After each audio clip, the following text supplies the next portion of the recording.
I think there's a strong possibility that we're at a turning point in history, a complete revolution in human affairs, with the discovery of totally new energy sources.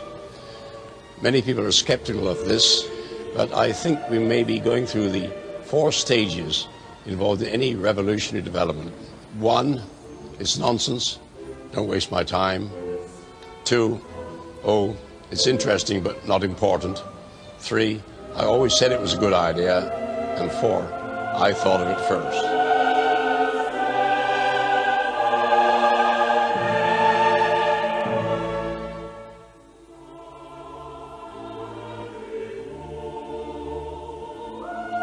Can you imagine what it would be like if you could split water and run it into your engines?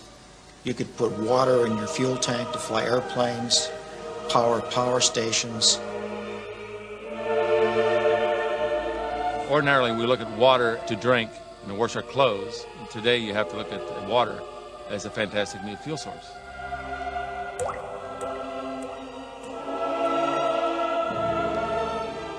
A world powered by water might seem like a dream, a pure fantasy.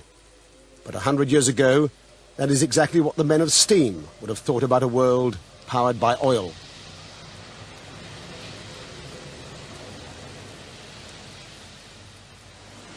Back in the mid-1980s, I was working on a system and putting in some controls when a boiler feed line like this began to have a water hammer, a vibrational problem. And I noticed the pipe change temperature. And I thought, well, what would happen if we could harness this energy in a non-combustible source? Happy birthday to you. Make a wish.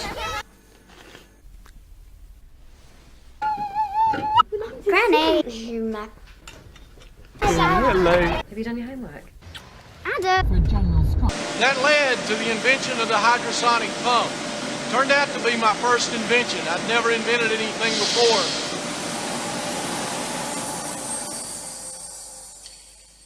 Jim Griggs' first invention was to bring him into direct confrontation with the world of science. Ready or not. Here it comes. Violent clashes with live ammunition against. You deserve to get shot. Have a nice day, Mum.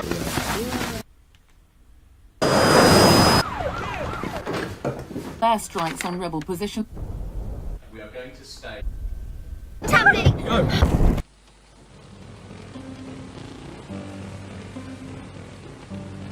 Tom Droege has had a distinguished career at one of the leading scientific centres in America, Fermilab. He also has a nationwide reputation as an investigator into the unusual. He's far too experienced to worry about the impact on his career of working on the fringes of science. When news about Jim Griggs' invention began to spread, Droege was contacted hundreds of miles away in his home city of Chicago. I came to Georgia out of an internet group, just happened to put up a note that says, why don't we send Tom Droege to Georgia to investigate this device? What I said to the group is that I can't go and prove that it's right or wrong. What I can do is go and look and see if the way he approaches the problem makes sense to me, and if he's doing all the right kinds of things. Tom Droege was on his way to meet Jim Griggs and his business partner Kelly Hudson. I believe that most of the scientific community is just closed-minded about this, and they'll always be looking, or not always, hopefully not always, but are basically looking for anything to discredit or disprove what we're doing. Have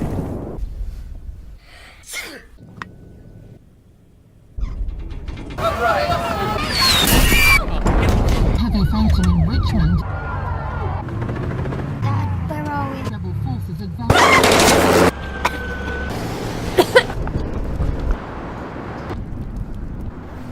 And, you know, you're going up against some pretty smart people that are saying that. Well, I really don't expect to find anything positive here. None of these devices have panned out in the past, so I really don't expect this one to. Hi, I'm Tom Droege. Jim Griggs. Hi, Jim. Good to meet you. What kind of efficiencies are you seeing out of this on like a hot water run? The normal hot water run efficiencies run anywhere from around 108% efficient up to about 115% efficient. I was shown that it was putting out, I don't know, 8 or 10% more energy than it was put in. But these are just numbers on a computer, and what you're looking for is something that's convincing. Now, what I did do is try to look at the experimental technique and ask very specific questions about how they made measurements. Then we have generally 6 J-type thermocouples that feed back to the data acquisition system. And then you've got a thermometer here just to check that the thermocouples are reading correctly. Right. The company has invested probably in excess of $50,000 over the last year and a half to buy instrumentation and take the time to perform some of these measurements. Daddy!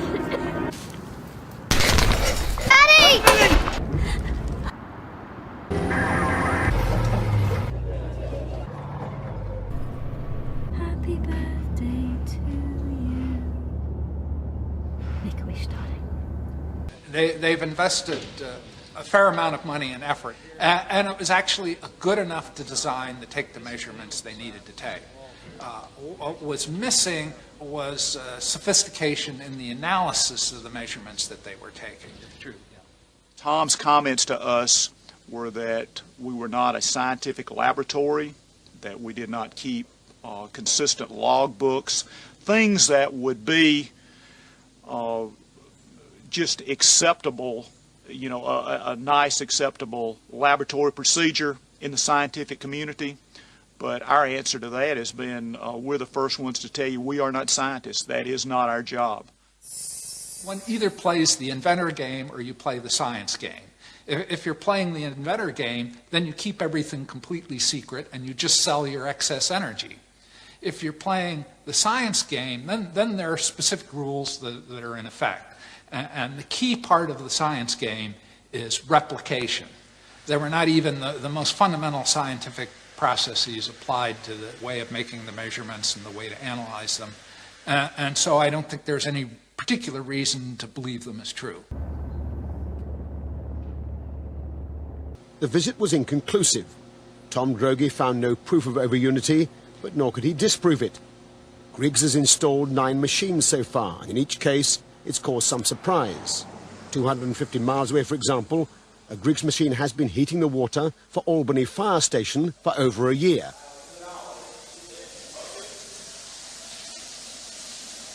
Right after our initial installation, we measured the output with Jim's team, representatives from a local university, one of our local power companies, and we were all astounded with the output.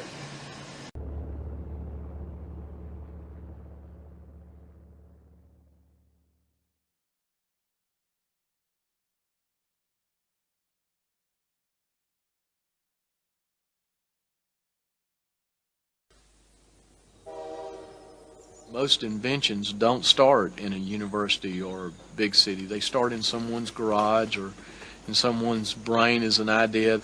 The fact that we started out in a little town in Powder Springs, Georgia, and then grew into a bigger plant in the thriving metropolis of Rome, Georgia, no, it's not surprising to me. Well, the first year or so, it was kind of just a project that was fiddled with, kind of like a hobby on the weekends and spare time with friends. And that was the first time that we noticed the excess energy. It was back in the late 1980s. And I knew that you couldn't get more energy out than you put in. It violated the laws of physics. So I just set the pump to the side for a few months and just left it alone, didn't mess with it, trying to figure out where I was making my mistake. Jim Griggs is bang in the middle of the American tradition that has spawned such men as the Wright brothers and Edison. Inquisitive, good with machines, working away in their garages and back sheds to turn an idea into a device that works. In Griggs' case, the mistake in the calculations that he was so concerned about has not gone away. In fact, it seems to have turned into a major scientific heresy. The machine appears to produce more energy than it consumes, and Griggs is now convinced that that is no mistake. He has struggled for 4 years to turn his spare time enthusiasm into a serious business.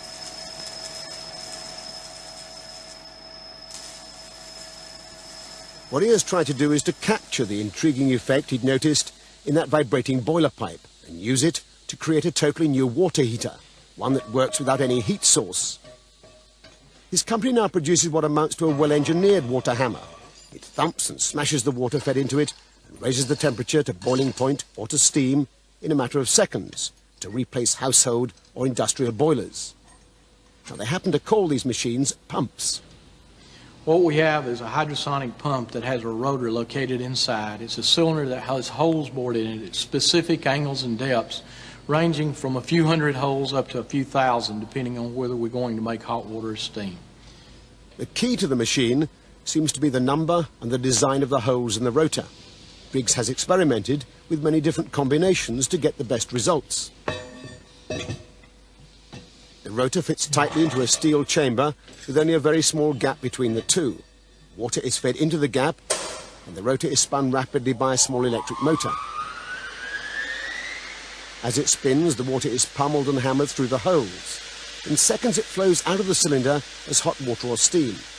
What's so extraordinary about such an ordinary-looking machine is the claim that it is more than 100% efficient. More energy has been measured coming out in the form of heat or steam than the electrical energy needed to turn the rotor. The term for this is over-unity. Scientifically, this is supposed to be impossible because it overturns the fundamental law of conservation of energy. It says you cannot get something for nothing. And yet, external observers claim to have measured here up to 70% more energy out than in. What continues to bother me is something every day you get up and you look to say, well, maybe today I'll find where I made my mistake in my calculations and this will be explained. Or a scientist will come up with a theory that will fit what we're doing and explain it.